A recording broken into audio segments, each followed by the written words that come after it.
India didn't have too many internet assets and also didn't have a large entrepreneurial ecosystem. So my idea around creating Ibibo was really to create an ecosystem of ideas and internet assets. So Ibibo is the largest accommodation player in the country right now. We're the largest mobile app in the country in terms of travel as a category. On the other hand, redBus is the largest bus ticketing platform. Both of these platforms are not just solving the buyer side problem, but also solving a lot of supply side problems to basically create a powerful two-sided network effect business. Online bookings were popular, but I think volume of internet assets and quality of internet assets at that moment of time wasn't there. It wasn't that every fifth engineer that you met wanted to become an entrepreneur. And with that problem, I said, let me launch an incubator, which is going to basically both seed a lot of ideas and invest in a lot of ideas. And that was really the germ and the starting point.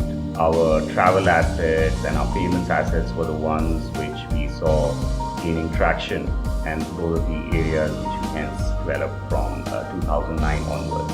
So basically we spent the first 2 years in incubating a lot of ideas. In one of my portfolio businesses, which is redBus, actually solved not just the bus ticketing problem for the customers, but we've enabled tens and thousands of bus operators to be able to manage their fleets real time. And on the other hand, as a consumer, you're able to track those buses real time. So that's one example of solving the transportation problem at our end.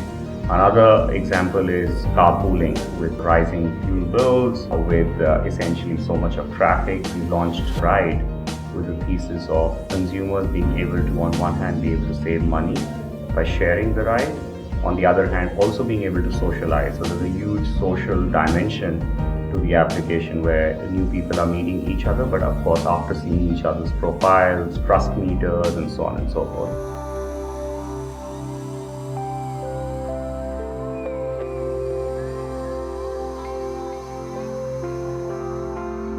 Technology is the backbone. The examples that I can take, if you look at our Ryde application, it's completely driven by technology, and this is real power of technology. Servicing is a oxygen, but yes, if I look at what we calculate something called a net promoter score, we are the largest or highest. Our scores in the travel industry in the country are the highest, and we believe that this is one of the tenets.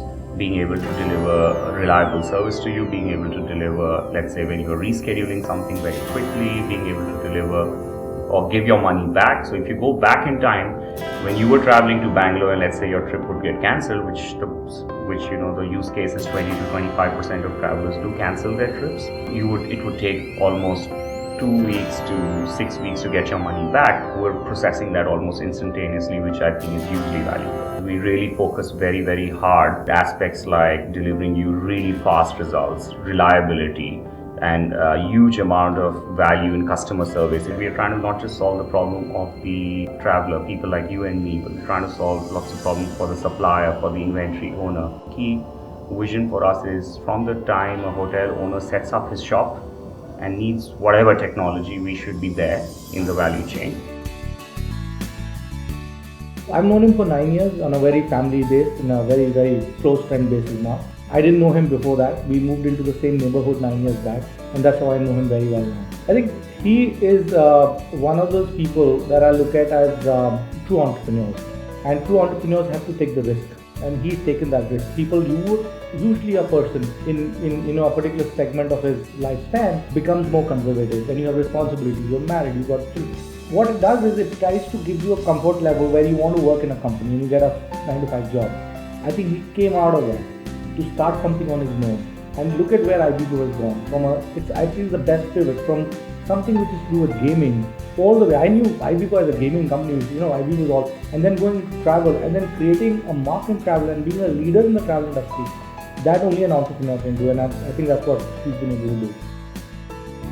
I think challenges would be to whatever they get into a new sector, they'll have to really go deep. So hypothetically, they've gone into goStays, which is a new affordable, which is where Oyo and Zoe and all these guys were.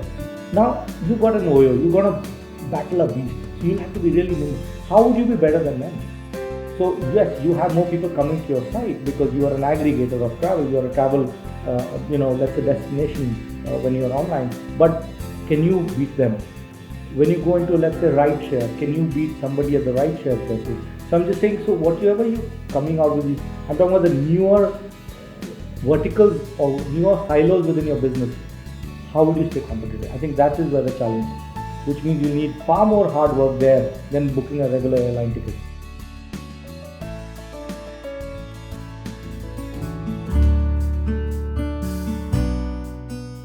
So at this stage, we are almost at a $2 billion GMV or top line sales run rate. Almost we do 1,000 crore rupees of business per month from all our verticals, which is hotels, bus ticketing and flights. Almost 3.2 million consumers transact with us every month, making us clearly now the largest online travel player in the country, multiple times of our nearest competitor. And if you look at in each category like hotels, we should be about 2.5 times larger than any player in the market. And if you look at bus ticketing, we should be at least 30 to 35 times larger than any other player. I think we have built in these businesses where the switching costs are high, where there are network effects, we have built a leading position. But it's still early days in India. There's lots of work to be done over the next 5 to 10 years time. So we can't obviously rest on our glory. So it's always 24/7 execution. Big challenge that we basically faced was that we were very, very late when it comes to travel and ticketing, especially airline ticketing business. And as we were building it, a lot of stuff happened through accidents. A lot of it was a lot of emergent learning process. I think the challenge was always to communicate to the constituents that we can get a good share in this market where there are incumbents sitting for the last 10 to 15 years time. So I think that was our biggest challenge, convincing the constituents. I don't think our challenge was convincing the consumers. The other moment for us, which was great, was the Kingfisher fiasco when everybody was weak. We were babies then, and that helped us to quickly grow during the time when people were weakening around us.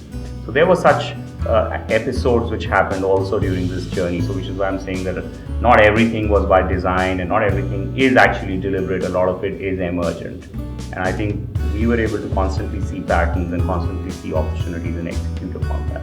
So if you really look at my stint at the Times Group many years ago, while that was a corporation, but I looked at myself as an entrepreneur because I created from scratch. Of course, in an environment, earlier you take the plunge, better it is, right? Because the simple thinking here is that entrepreneurial stint or entrepreneurial life comes with it, gets a lot of failures into it. So the chance, when you're creating something, the chances of failure are always high. The guys and girls who have the stamina are able to reinvent and are able to course correct and hence find the winning formula. If you delay this, then the stamina reduces. So I think the one advice I would like to give to people is that earlier they take the plunge, better it is.